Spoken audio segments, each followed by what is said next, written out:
Hi everyone, and welcome to the World Harbour Project webinar number 6. Our speakers today for the webinar are Stuart Pearson, an Associate Professor from the University of New South Wales, and Rebecca Jarvis, who's a postdoctoral research fellow at Auckland University of Technology and honorary fellow at the WHP Institute of Marine Science, where she's a partner of the World Harbour Project.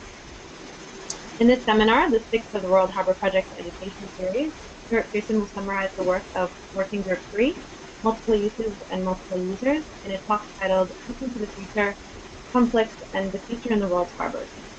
Rebecca Jarvis, who is a marine scientist turned social scientist, will then speak about human interactions with harbours. After the presentations, there will be time for questions and a discussion, and please feel free to submit your questions using the question panel at any time. So over to you, Stuart. Thanks very much. Welcome to everybody. I'm going to go through this relatively quickly. I realise it's not of great interest to everybody necessarily every slide, but if you've got any questions, don't forget to note them down and we can come back to them in a minute. My particular work in the World Harbour Project has been with Working Group 3. Right from the get-go, we saw an opportunity to talk about the multiple users that work in harbours, and so I'll be talking about that today. This Working Group 3, I'm going to try and report 6 things, but only 2 things in detail. First of all, we've published a paper called Conflicts in Some of the World's Harbours, and you can get that freely in open publication.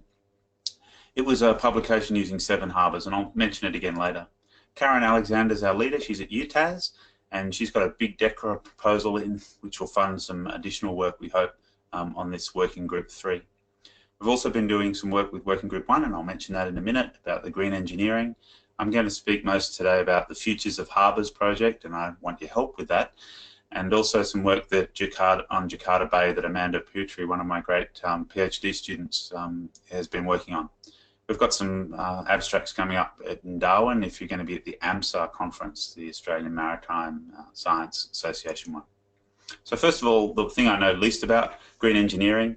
We're running a survey at the moment that you can access from the website on the tell us what you think page, and we're looking there at just supporting the Working Group 2 in being able to put together a social science survey and trying to integrate some of the social science skills with some of the green engineering or ecological work that they've been doing.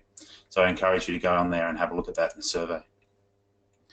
The Working Group 3, though, took as its first sort of activity focus on conflict. That's because harbours are commons, they're ubiquitous all around the world, and within that user interface there is conflict. It's structured to be a conflictual place in a way, and it's always been a blind spot for the Academy, conflict that is, and harbours also have been a bit missed out. So Neng and then others, Stepanova and Brockmeyer, have really contributed to this work globally, but there hasn't been much work done elsewhere.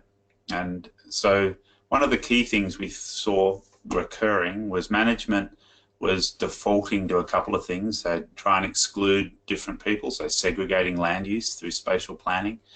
There wasn't much of the provision of information as a way of managing the conflict.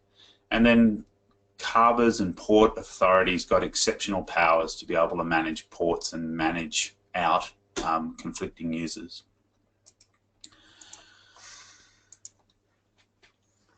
What we also found was that doing the same thing in the way we manage harbours just won't work. It's an unrealistic expectation that we can articulate the goals of each one of the users and then expect them to all, by default, come out with a working solution.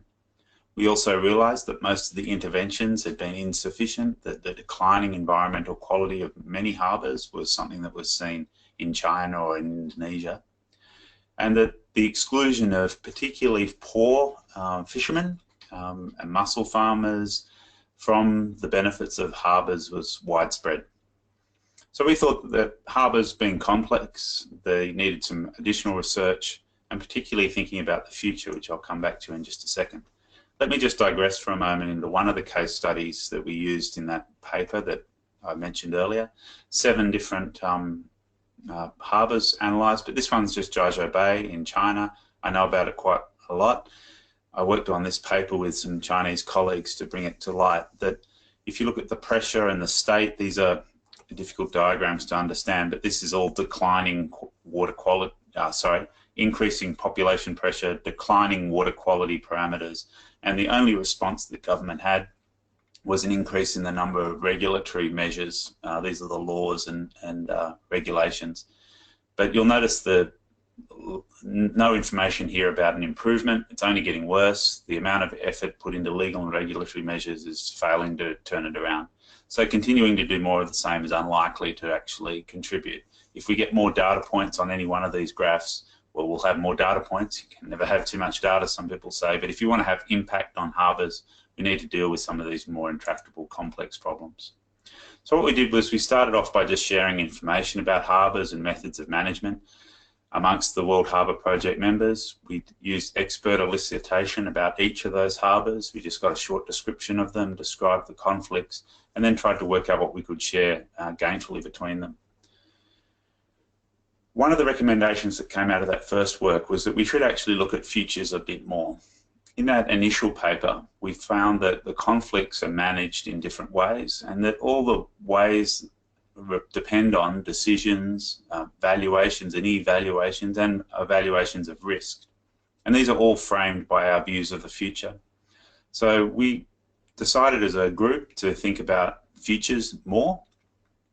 We think that they help to lift people up and out of their immediate self-interested behaviour, and you sometimes get some traction and new activities, new creative solutions. So we're undertaking this initial investigation now that I'm going to be talking about to identify whether a discussion about futures, harbour futures, is actually a good way to go. Whether there's already a discussion going on, perhaps there is, and perhaps we just need to work to understand those a bit better.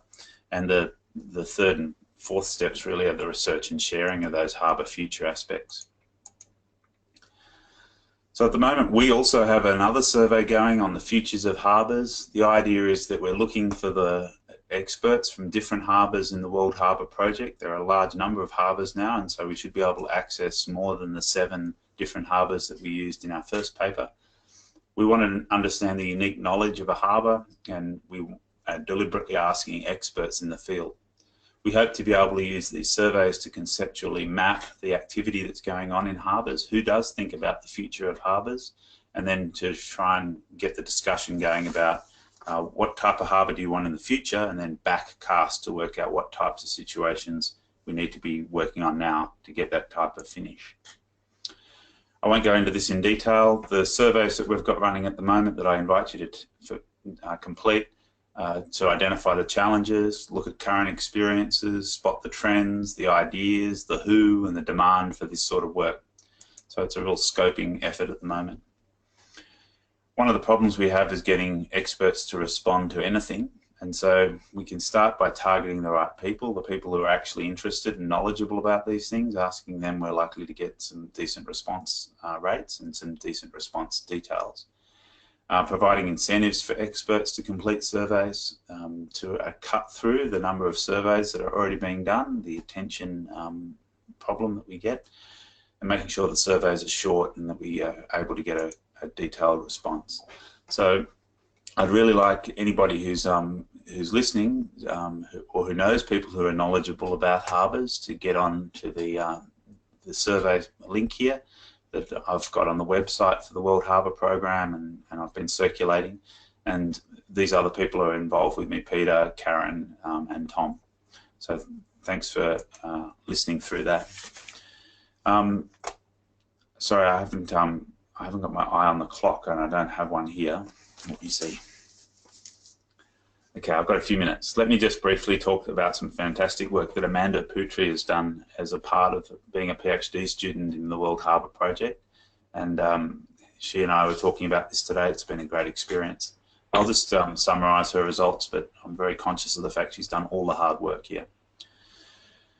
One of the things that the World Harbour Project hopes to do is to be able to provide useful information. Some mega cities that are developing in coastal areas are not really very well represented yet in the World Harbour Project, and it's a real challenge for us to work out how we can engage with these rapidly emerging harbours that have all the same problems that we have. There's a word cloud to show some of the issues, and these environments are tough ones to work in.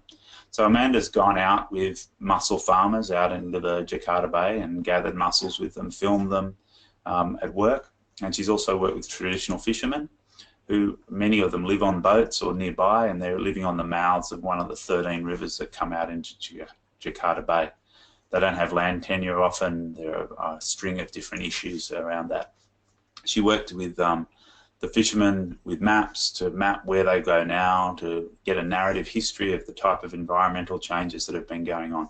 So building up that really fundamental understanding from a social side. Now we know that over the last 2 decades there's been great work done on contamination in Jakarta Bay. That science has immediately fed into the banning of all fishing in Jakarta Bay and the banning of collection of mussels. But we know that it's still happening. There's still a delicacy in Java.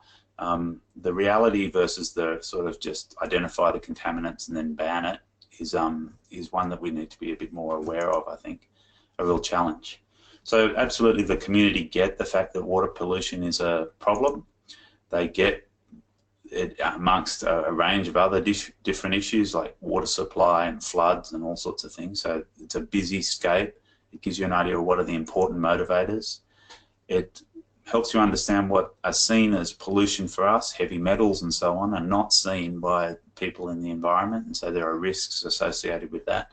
But there are also opportunities to deal with some of the other types of pollution that, because we don't measure it as scientists, we sometimes don't think it happens.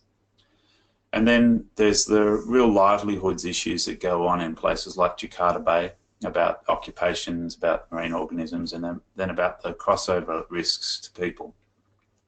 These are ones that we often don't see in other harbours. We often get surprised when we do social science research that the issues we thought were the really key ones turn out to be kind of not, or new ones emerge. We discovered, for example, through discussions with these mussel farmers, that there's a vertical arrangement that's changing through time in the bottom of Jakarta Bay, which kills mussels at certain depths, and so they're having to farm them at different depths as the water quality changes. This has dire consequences to their livelihoods, but it also is interesting about the types of processes going on and the types of research that's needed to understand some of those processes. Now, Amanda's gone on to do some fundamental work on looking at who is the most exposed in these livelihood studies. She's combined exposure index, adaptive capacity, sensitivity, and livelihood vulnerability to be able to understand how these 3 different income sources for households can play out, who is at most risk. Each one of those indicators that I just mentioned, those 4, is made up itself of a whole lot of other indicators, and these ones start to drive the types of policy responses in harbours if you're going to look after the people who are fundamentally dependent on a functioning ecosystem for their goods and their services and their livelihoods. And so the work that Amanda has been doing is to sketch out and to test the model of how these things work, to understand it in ways that government hasn't understood it so far, that scientists haven't understood it, and the local community hasn't understood it yet. So we're just entering into the final stages of her PhD, and she's just sharing that work back. It was funded by the Indonesian government, so good prospects for being able to feed some of these World Harbour project results back into the system. One of the insights that she has is that by understanding these different things, there's more scope for some of the resilience work to go on, but also that these people who appear impoverished, vulnerable, all those things are also incredibly resilient. And so there's some things that we can learn back as well on how to survive on relatively meagre intake of resources and degradation of those resources through time. The last thing I was just going to mention was we're going to the AMSO conference in Darwin, and we'll be presenting 3 papers, and I'm very keen for people to get involved with the survey, but also to watch out for other work coming out of Working Group 3. Happy to take any questions.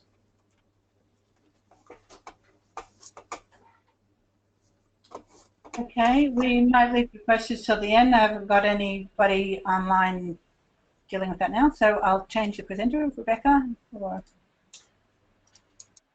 you are up. Okay.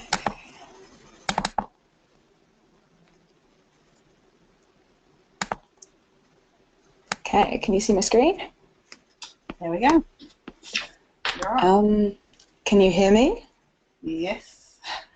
My screen has frozen. Is it possible to come back in 2 seconds if I log out and log back in? Okay, off you go. Like, there's nothing we can do with that. Yeah, okay, see you very soon. Okay. While Rebecca's doing that, Stuart, I might have a quick question. How many people have filled out the survey so far? Sorry, I can't hear you, Stuart. Have you muted? Sorry, I was muted. It's only like 1 or 2. So I have, so I've got China and Indonesia as respondents already, but I haven't got any others. And how many are you expecting or requiring to make this research significant? Yeah, yeah, that significant's a tricky word to answer in social science surveys, but in my ethics approval for this, I set myself a target of 200, which represented 10 respondents from each harbour, assuming about 20 harbours in the World Harbour project. But don't, you know, I've had this live only for a month or so, and I've been mainly pushing it out to the co-authors in the working group 3, of which there are, I don't know, 20 or so. Okay, good. Well, it's always good to know what you're aiming for and where we're at. So it's a bit more work to go on getting people signed up and answering that. Yeah. I'm interested also in your comment about what would be a significant number. Like when we talk about futures, how many people think about the futures of harbours or the future of science, and what would be a significant number? Mm. Yes, as you said, always interesting in the social science arena. Yeah. Okay. Well, I think we nearly got Rebecca back. She's freezing again.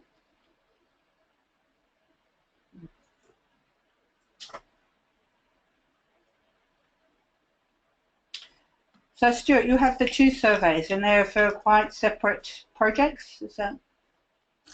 Yeah, so one survey I haven't got much to do with, but it's a green engineering survey, and it was looking at acceptability of the survey. I did it as a participant rather than as the designer. I think Karen Alexander helped Working Group 2 design it, and it's got 4 or 5 cities at the moment involved in that. I'm not sure what the response rate's like. Okay, yeah, I tried filling it out myself, and not being a green engineer, I found it somewhat perhaps not so easy to fill out, but that's coming from that sort of background, it might be a bit easier. Yeah, I filled it out as well, and I had to imagine myself in Sydney Harbour, which I kind of know well enough. I spend enough weekends up there to you know, claim that as my harbour. But it does have aspects of it that are a bit like a push questionnaire, where you're trying to raise an issue that perhaps people don't naturally think about green engineering. Mm. And so you're really introducing a new idea. Just cut me off though when Rebecca gets on. Yeah, we're still waiting. She seems to be having some difficulty, so I'm not sure what's happening there. How many people have you got coming to AMSA? That sounds like you've got a number of presentations going ahead there. Yeah, I think I'm actually the only one going. I was hoping to get the Indonesians there because of the proximity, but even there it's expensive to fly from Jakarta to Darwin. Expensive enough not to get my Indonesian colleagues. Okay. And yeah. Are you going to AMSA? I'm hoping to, so I'm hoping to meet everyone there. I'm new to this job, so it would be wonderful to meet people at AMSA. We have a number of people going from the SIMS office though, so that's good, and giving presentations. Yeah, I noticed it got on the first day, which is always a good sign, and a solid booking session there. Yeah, I think it's going to be very worthwhile and get some of the research out. Here's Rebecca back. I'll just get your presentation up, Rebecca. Sorry about that. Technical issues. Yeah, it happens.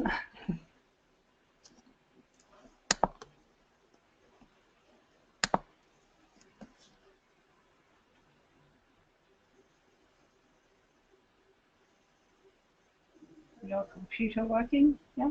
Yeah, it's all good. Oh, good. Fantastic.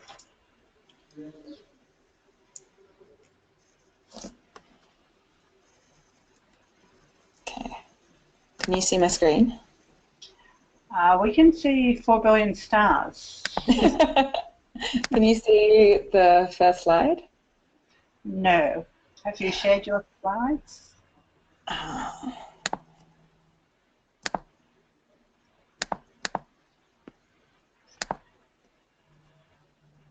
Can you send that through again? My computer doesn't seem to get on very well with the Citrix.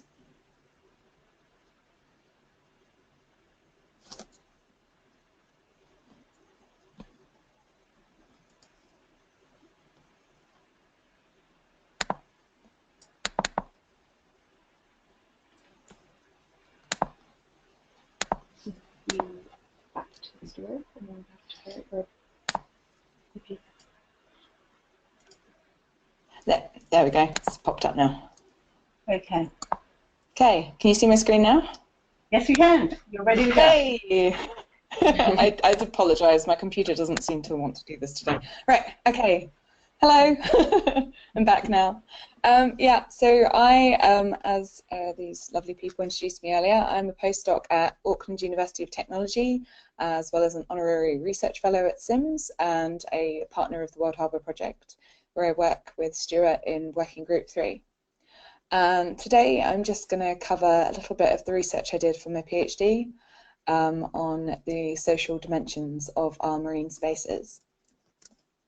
I did just want to mention these papers. Stuart mentioned the conflict paper before, which I had the pleasure of working with him on, and I highly recommend giving that a read.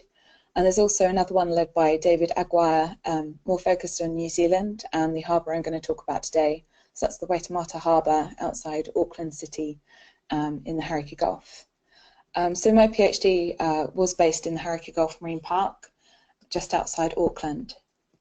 And this is an area of 1.2 million hectares with a resident population of over 1 million people, several island restoration and conservation projects, and 6 marine protected areas. My PhD did look at this large area, but of course Auckland is there too, and the harbour itself. So that's got over about 1.37 million people, I think. So, yep, that's lots of people, and it's a busy harbour. It's New Zealand's largest and fastest growing city. It's busiest international port and ferry terminal, the largest naval base, surrounded by many different culturally significant areas, and supports diverse marine and recreational activities, as well as being a city, so many people's residential area as well. But unfortunately, over the past couple of decades, the Gulf and the harbour itself has been experiencing ongoing environmental degradation, and State of the Environment reports have reported that resources are continuing to be lost and suppressed at environmentally low levels. Now, management plans have been made for the Gulf in the past couple of years and a couple of years before that, but they were never implemented. And one of the main reasons for this is that they were very focused, as most have been in the past couple of decades, on the natural sciences data. And so by not accounting for the social dimensions of the public and people who lived there, they were very hard to implement. So what we had is really good evidence-based plans, but then they weren't implemented. And you see this all around the world. In protected areas, it's often called paper parks, where amazing plans are written out and look amazing and really good on paper, but they're never really implemented. And this is because you're overlooking the social complexity of how you translate what is on that paper to action and outcomes on the ground. And this means that there is this disconnect between making the plan and taking the action. So my PhD looked at different dynamics of what this could be, and I'm just going to focus on one today. But we were identifying different enabling social conditions, so publicly supported actions, what people cared about, how they were motivated, the broader governance structure and how decisions were made. We were looking at all of that, but it's a bit much to rush through all today. but I could definitely send people more information on that if they'd like to read more about it. But basically, our ultimate goal was, how do we achieve impact on the ground? And how do we develop approaches to conservation and spatial planning that could deliver social, environmental, and economic incomes? So yeah, that's what my PhD was about, the enabling social conditions or social elements of decision-making processes. And I was very lucky that halfway through my PhD, the Hauraki Gulf Marine Park reviewed what was happening with their management plans, how they hadn't really involved enough people and how it wasn't as effective as it could be. And they decided in 2014 to establish this new process called Sea Change Taitimu Taipari, which is a new Hauraki Gulf marine spatial planning process that really aimed to put stakeholders and their needs in the middle of the process and all the way through. And so they've had ongoing consultation with the public and a range of different stakeholders since 2014 up until very recently, where they've released their plan. But I got to work with them within this spatial mapping tool. Part of my process was, how do I provide the social elements that they are interested in a way that's useful to them? And they were developing this marine spatial plan in this marine collaborative mapping tool called SeaSketch. And what SeaSketch allows you to do is import all of your different data, map out different areas on the plan, and it gives you analytics on how that delivers on environmental and economic outcomes, as well as your social outcomes if you have that data. And you can talk to each other through the tool and compare maps and basically work together to develop the ultimate solution for your area, which is what they did. But what I did was I helped them collect some of the social data. So they would very generously let me develop my own survey within the same mapping tool that they're using to develop the plan. And I basically crowdsourced this out to the public and got people to identify areas that were important to them. So just dropping markers on different areas in the map, they could zoom in and out and navigate around like a Google map, identify areas they recognized and that were important, and tell us about them. We managed to get 4,500 points across 1,500 participants while the survey was running. And it was open for about 3 months in the end. Lots of different activities to try and up the response rate and reach those people that would want to contribute. So yeah, so what this meant is that we could identify different areas that are important to the public and different stakeholders for different reasons. So this is just an example here on the left-hand side, is of all those points, these are the areas that were considered hotspots for environmental reasons and for conservation and restoration projects. These are the areas that people really felt were important for the environment. On the right-hand side were the areas that people found particularly important for recreation, access, being able to enjoy their environment with their families, in their own spare time, going for a dive, all that sort of stuff.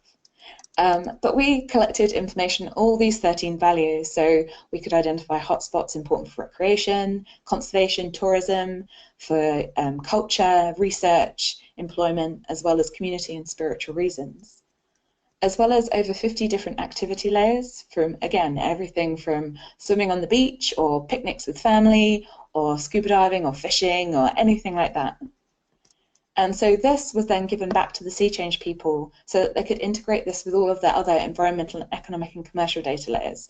So they have stuff on like fishing lanes and all these other different data layers that are really important, like biodiversity hotspots, what's happening with the state of the environment. We basically then gave our social use and values data to them so that when they were using the tool to map different scenarios, they could compare different scenarios. So this is a very, very rough sketch, but I've just drawn boxes over the map. So say different people were mapping different scenarios about the future of the Gulf. The SeaSketch tool could then report on the different environmental, economic, and now social outcomes of those different decisions. So that when people were going through these negotiation processes, you could understand like how this would influence the areas that were important to different people, as well as providing the economic uses and environmental outcomes that we needed. So this means that we get to move beyond BOPSAT, which is a bunch of people sat around the table making decisions, and kind of really put stakeholders at the beginning and all the way throughout this process so that we can identify what's important to them from the outset and their motivations, and really make sure this is a part of the ongoing discussion. So yeah, so while people are adding points to the map, I also asked them to give us a few citizen science observations. So just rating their perceptions of the environmental health at these different sites that they know well, and also how these sites have changed, the environment has changed at these sites over the past 5 years. And then we could collaborate all of this data together and analyse it to identify, again, different types of hotspots, but where there were perceptions that matched across the public on ratings of environmental health. So the green spots here show where lots of different members of the public rated these areas as being in really good environmental health, whereas these red hotspots show where people collectively identifying these areas as being of poorer environmental health. We also did this, as I said, across 5 years, and this showed us different areas of how things have been changing. And we integrated this these two data sets together to identify where the public felt areas were good and improving, all the way through to where they felt these areas are potentially poor and degrading. And we identified like what areas were of important concerns to them that they would like to see more information about, potentially what's going on there, for these areas to be better considered, but also to identify areas where they think that there really is a good job, like a lot of good things are happening, environmental management's working, they have the access they need, all that sort of stuff. And this is being used by one of the councils to test areas of water sites where people have identified particularly areas where they'd like more research to be done. It's also being triangulated with other data so that we're actually measuring public perceptions against recordings of what's happening there, so we can also understand the influence of perhaps like news stories and other social processes that are going on at these sites. So yeah, so the citizen science itself provided really interesting fine-scale data across the region, which was really difficult to achieve by other methods because it's such a big area. If you've got people running around collecting water samples across the whole place, it could be particularly expensive and time-consuming to analyse the data at all these sites. Whereas we provided fine-scale data across the entire region, which could identify additional areas that might be useful to monitor. Yes, because they identified the hotspots, this, as I mentioned, could be verified and triangulated with real data. And the public particularly enjoyed this activity as it was a supportive space for them to contribute their local environmental knowledge, the perceptions of these areas and how they're changing, and identify their own concerns. So yeah, so that's we found it a really useful mapping exercise. It was a real honour to be able to be included in such a big established process as Sea Change, where there's lots of different partners and they were really focusing on putting the stakeholders at the centre of the process. And by incorporating the social dimensions, we aim to develop inclusive decision-making processes, better include multiple perspectives, values and priorities, and aim to work, instead of releasing the plan at the end and hoping that people are going to like it, you're really starting by meeting people where they are, understand what they care about and working with them, and that can generate much more public support for different actions and make it much easier to implement these mutually agreed management plans at the end of the process. This also helps to navigate potential conflicts by encouraging like shared understandings of the problems that are ongoing in the Gulf and around the harbour, and negotiating the best opportunities to go forward, I guess. Because once you've actually built a common understanding, then people are much more likely to work together to achieve these goals. And yeah, it basically encouraged the social support of the management plan, because people were involved all the way through the couple-year process, and it's leading to much more effective management, we hope.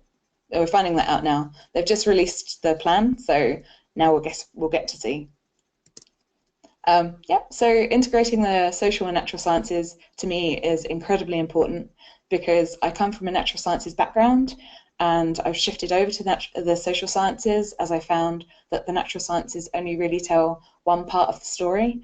The social sciences combined with that can help us understand the context of what's going on in different places, include and account for the social factors that can enable effective action, as well as enhance cooperation and identify new opportunities so that we can deliver impact on the ground together.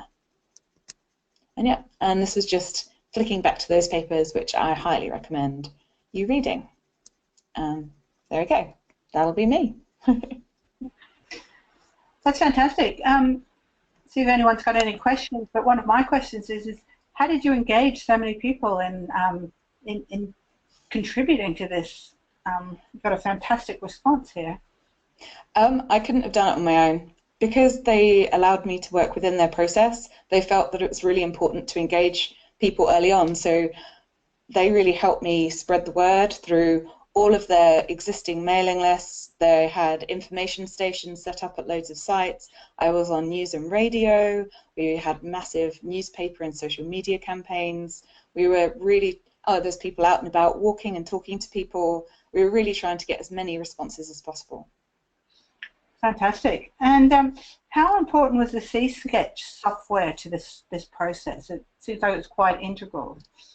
Yeah, it was always from the outset that people were going to use this software to design the marine spatial plan. So I adapted my survey and what I was going to do to make sure that we could deliver social data that was relevant and useful to that process. And do you see this perhaps expanding into other harbours or other areas, this sort of process? Yeah, potentially. I think that this and other approaches, depending on the context, would be really important.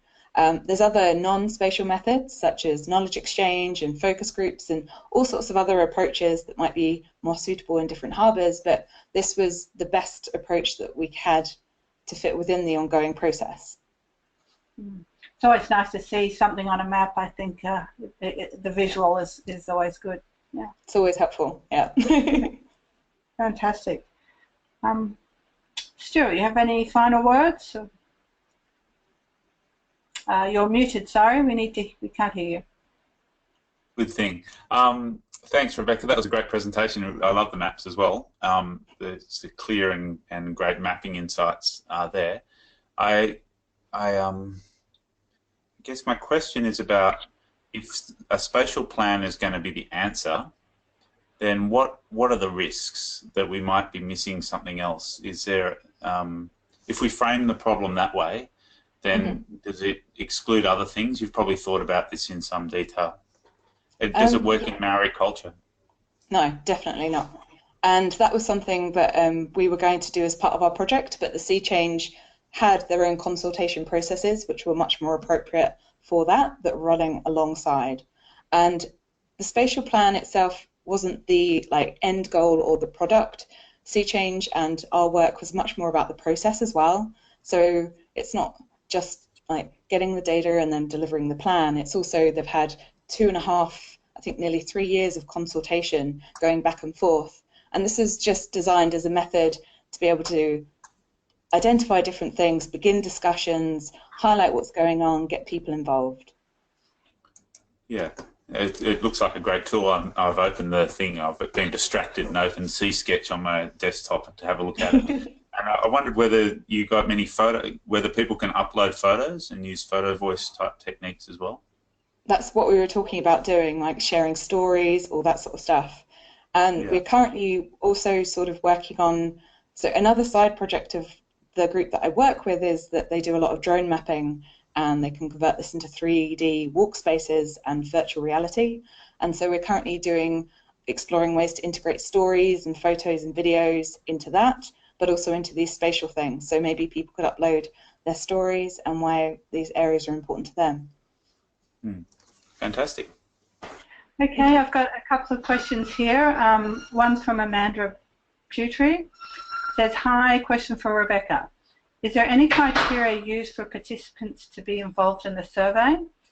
If not, do you think it will make a difference if you involve a particular group of community that you know, that know the marine area well, like fishers? Does that make sense? Yeah, I think so. So this was a crowdsourced survey, and it obviously went to the people, and certain people will respond who care about this area. It's definitely a crowdsourced survey, so it's not a representative sample of the entire population. There were lots of different things that were ongoing at the same time. This was an initial get the message out, get some initial data, start the discussions, and then they had like issue-based working groups with fishers and people who wanted access to recreation and economic interests and all that sort of stuff throughout the process. So this data was crowdsource, get like broad insight, see the different ways that it's used and valued, and facilitate different discussions with different people all the way through the process, if that makes sense. Sure. There's another question. Catriona McLeod has asked, it's a great talk. I was just wondering a couple of things. One, how are they planning to check the community perceptions and who is going to do this? And two, how did you feedback to the participants community their contribution and what was going to happen so that they could stay engaged? Okay, so this is tricky for me because I initially did this research as I was going to do it all, but I was invited into Sea Change because they thought I'd be replicating a lot of it. So they have actually taken the lead on all of the engagement and consultation stuff. So they're the ones that have been feeding back and talking to people all the way through the process. That was originally what I was going to do, but it would be doubling up with everything, and they're aligning it with all the other stuff that they've been doing. So that's what's been happening. Okay, and a third part to that question is, have the government managers been interested enough to stay with it going forward? I think with anything, there is going to be fatigue where people get bored of filling out more surveys or processes go on so long that some people do become disengaged, but a lot of people, especially like the managers and everything like that, were so involved, and this was a big part of their work role for a couple of years, so they all stayed involved and worked through this process. A lot of people still came out passionate because they're excited about the fact that this is a new process and it's solving different problems, but you always do, it's always a concern with these processes that sometimes they take a long time and people might get fatigued. One more question from Bill Dennison is, how could you make this crowdsourced approach generic so that it could be employed in other harbours? So I was lucky enough to be working with SeaSketch because that was the marine spatial tool that they were using. But there are alternative mapping tools out there. So you can also get Esri embedded things, so it's GIS based, or you could integrate this maybe with Google Maps. I've heard and read a paper where people base some stuff off Flickr, which is the photo sharing website, where people can upload different photos of different areas, and that's all GPS linked. So there's lots of different ways to do it. You just have to acknowledge that the data you're collecting is crowdsourced and it's not representative. It's just like a broad scoping exercise of the different thoughts and opinions out there.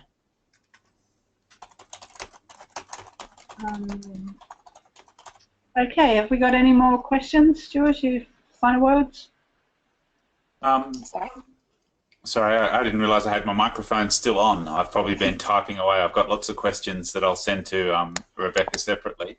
I think there is a great potential for this sort of software, and the challenge is to keep it in the public domain. So I'll just do a little plug for the Atlas of Living Australia, which works as a clearinghouse for Australia's citizen science stuff.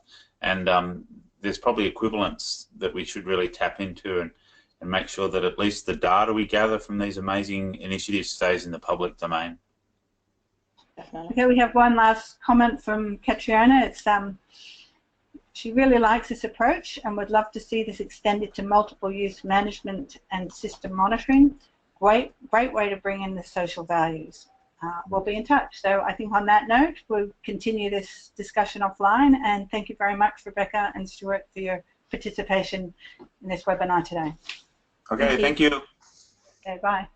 Bye.